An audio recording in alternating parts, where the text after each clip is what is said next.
किसी यूथ से पूछो तो वो गलत मानता है। एक बेटी का 4 बार ब्याह करा देते हैं, 4 अलग आदमियों से ब्याह करा देते हैं उस गीत में ही। लड़की कोई चीज थोड़ी है कि आप उसे सजा सजू के एक जगह रख दोगे। इतना सरल जीवन संत रामपाल जी महाराज ने बना दिया। शरण में आने के बाद वही विवाह आज आप देख रहे हो, उस परमेश्वर की कृपा से परमात्मा ने हमारा ज्ञान हटाया। संत रामपाल जी महाराज ने पाखंड को ललकारा है और सीधी चोट मारी है और वो सदा ही मारते भी रहेंगे। तो सुंदरता तो अंदर से आती है, ये तो हमारा विचार ही। आखिर चाहते क्या है संत रामपाल जी महाराज? एक औरत दूसरों के दृश्य के लिए नहीं है कि हम उसे देखें हाँ सुंदर लग रही है। जी, जी। वो भी एक आत्मा है, वो भी एक बच्ची है, किसी की बेटी है, किसी की बहू है। संत रामपाल जी महाराज का उस चीज पे रिप्लाई आया कि बेटा हम किसी जगत के भिखारी नहीं, हम कबीर सेठ के भिखारी, हम उस कबीर भगवान के भिखारी हैं। देवी देवता क्यों कौन से खटकते हैं संत रामपाल जी महाराज? मांग में सिंदूर अच्छा लगता है तो सिंदूर से ही मना कर दिया जी। संत रामपाल जी महाराज कहते हैं जो असली सुंदरता होती है वो तुम्हारे अंदर की है। दर्शकों नमस्कार। कितना अच्छी बात बोली है बहन। हमारे समाज में कितने लाखों दहेज ले लेते हैं, बेटी को दहेज के कारण में मार देते हैं। और यहाँ पर संत रामपाल जी महाराज के श्री से 1 रुपया दहेज ना लेते हैं ना देते हैं, बहुत बड़ा पाप है कहते हैं। चलिए देखते हैं आगे वीडियो में। संत रामपाल जी महाराज जी ने तो आप क्या लेकर चलोगे? एक लड़की को शादी होने के बाद सजावट बहुत जरूरी है। क्यों? सजावट से लड़की अच्छी लगती है जी और वो दुल्हन की तरह भी दिखती है। परंतु संत रामपाल जी महाराज कहते हैं ये पाखंड जो कोका पहनना है, बालों में गहने पहनने हैं, गले में मंगलसूत्र पहनना है, ये सब बंद करना होगा।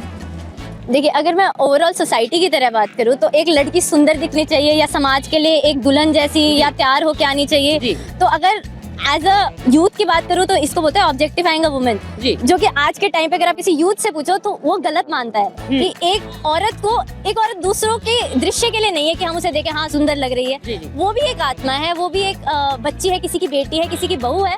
तो उसको अलग से ऐसे सच के एक शो पीस बन के क्यों आना है? और संत रामपाल जी महाराज जी कितना सिंपल जीवन हमें निर्वाह करवाते हैं कि हमारी इच्छा भी नहीं होती कि हम इतनी सजावट करके इतना तामझाम करके निकले। इतना सरल जीवन संत रामपाल जी महाराज ने बना दिया और हमें वो मर्दों के बराबर लाके खड़ा कर दिया कि क्यों मर्दों को तो नहीं कोई सजावट की जरूरत, तो हमें क्यों इतनी सजावट की जरूरत है? लड़की कोई चीज थोड़ी है कि आप उसे सजा सजू के एक जगह रख दोगे। बेटी है वो भी किसी की। जी जी जी जी।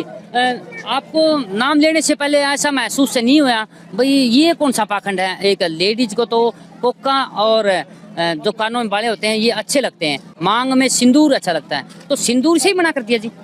जी संत रामपाल जी महाराज कहते हैं जो असली सुंदरता होती है वो तुम्हारे अंदर की है। तुम कितना ही सिंदूर लगा लो, अगर तुम घर पे जाके लड़ रहे हो ना तो उस सिंदूर का कोई फायदा नहीं। अगर तुम अगले के माँ बाप से जाके लड़ रहे हो, घर में कलेश कर रहे हो, तो क्या फायदा उस सिंदूर का, क्या फायदा उस कोके का, या क्या फायदा उस हार का?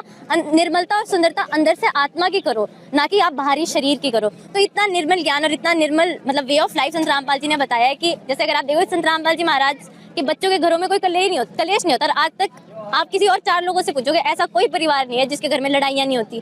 क्यों?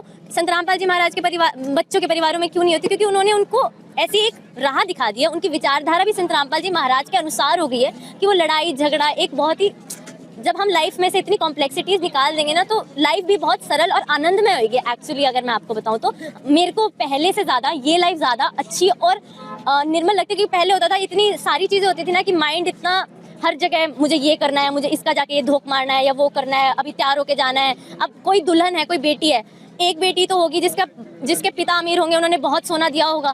तो एक बहू, एक ही घर की 2 बहू होंगी, एक बहू तो बिल्कुल श्रृंगार करके निकलेगी और दूसरी बहू का पिता शायद इतना नहीं अमीर होगा, वो शायद इतनी, तो उस बेटी को भी तो फील होता है ना। तो संत रामपाल जी महाराज ने इन आडंबरों से ही हटा दिया हमें। जी आपने ऐसा लोग यहाँ जो शादियों में मना तो नहीं करते हैं संत रामपाल जी महाराज जी, शादियों में जाओ तो लड़कियाँ और जब घर की लेडी जाएंगी दूसरे परिवार की शादियों में, जहाँ पर हर लेडीज अपनी सजावट से सुंदर दिखाई देंगी, हाथों में मेहंदी, उंगलियों में अंगूठी और ऐसे सुंदर दिखाई देंगी, तो आप अलग से नहीं दिखाई दोगे जी?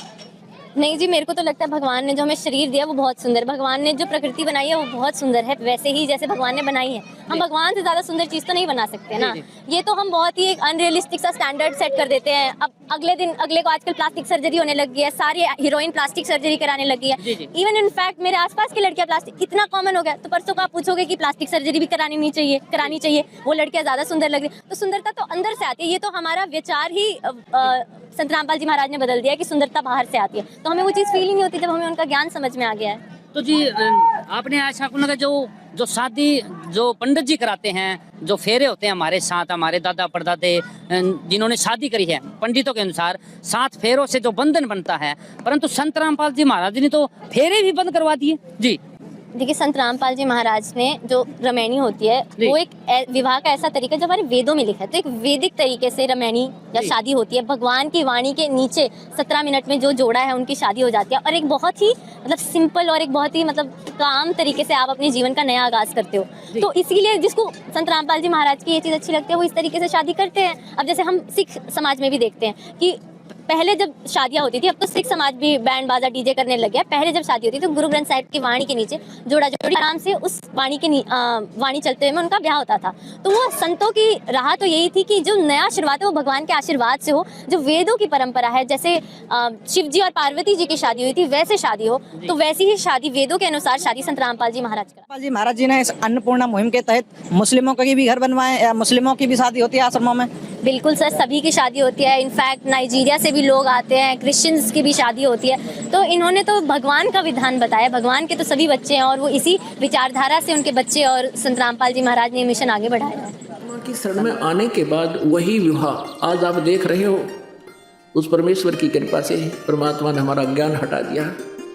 यहाँ पर बच्चों का विवाह करा दिया जाता है और 5-7 भगत उनके रिश्तेदार आते हैं, घर वाले, और यहाँ आश्रम में उनका 10 रुपये खर्च नहीं होता। सिंपल रोटी जो रोज़ हम बनाते हैं वही खाएंगे। ये ड्रामाबाजी हमने नहीं करनी, बच्चों का संयोग परमात्मा जोड़ता है। हमारे इस नाटकबाजी से विवाह नहीं होता, विवाह तो मालिक ने कर रखा होता है। और वचन से बच्चे एक दूसरे से जोड़े जाते हैं। जो लाखों रुपए में विवाह हुआ करता था, यहाँ वो फ्री ऑफ कॉस्ट हो रहा है। ये संस्कार चेंज कर दिया परमात्मा ने, वो हमारा लेन देन खत्म कर दिया और एक न्यारी उमंग होती है ऐसे सिंपल ब्याह करने में। तो पुण्यात्माओं, जिनके संतान नहीं है और ये भक्ति मार्ग जिनको मिल गया, उनको विश्वास भगवान पर हो गया कि जो मालिक कहता वो सही है, उनका कल्याण तो होया पड़ा है। और दूसरे जिनकी दृढ़ विश्वास मालिक पर हो गया, संतान भी है, बच्चा ने भी लाओ लाइन पर, कल्याण उनका भी गारंटीड है। इसलिए इस काल की व्यवस्था से अपने विचारों को ऊंचा उठाओ, परमात्मा पर विश्वास रखो, जो वो करते हैं वो सही करते हैं। मानुष जन्म पाए कर नहीं रटे हरि नाम, जैसे कुआं जल बिना फिर बनवाया क्या काम। दोस्तों, संत रामपाल जी महाराज के भक्ति नियमों पर चलते हुए इनके शिष्यों ने एक मिसाल कायम की है कि न तो दहेज लेंगे और न ही दहेज देंगे। संत रामपाल जी के इस नियम पर चलते हुए एक खुशहाल और सभ्य समाज तैयार हो रहा है। लाखों शादियां बिना दहेज, बिना बाहरी आडंबर के हो रही हैं, जिससे समाज में सुख और शांति स्थापित हो रही है।